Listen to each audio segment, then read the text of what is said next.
দেখছে যে তারেক রহমান একটা বাংলাদেশের সবচেয়ে জনপ্রিয় নেতা এবং বিএনপি বাংলাদেশের সবচেয়ে জনপ্রিয় এবং বড় একটি দল।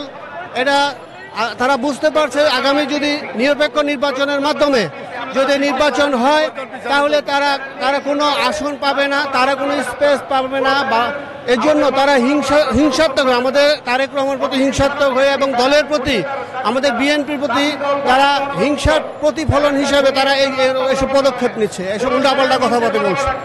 এরা মূলত ফেসিবাদের দূষর। তারা সরকার বিভিন্ন জায়গায় গাপটি মেরে বসে আছে, সুযোগ মতোই তারা দেখছেন বিগত দিনে একটা দুর্ঘটনা ঘটেছে, অথচ এটা কিন্তু বিএনপি করে না। যাকে মেরেছে সে আমাদের যুবদলের কর্মী, আর যারা মারছে প্রত্যক্ষভাবে মেরেছে তাদেরকে কিন্তু কেউ অ্যারেস্ট করে নাই। তারা মানে বিভিন্ন সুযোগে চাইতেছে আমাদের বিএনপিকে বদনাম করার জন্য। তারা উঠে পড়বে ঢাকা কলেজ ছাত্রলীগ যুগ্ম সম্পাদক যে মেরেছে, তাহলে এটা অযথাই তারা একটা চক্রের মাধ্যমে মানে বিভিন্ন চক্রের মাধ্যমে বিএনপিকে পচানোর জন্য তারা এইসব কাজকর্ম করছে।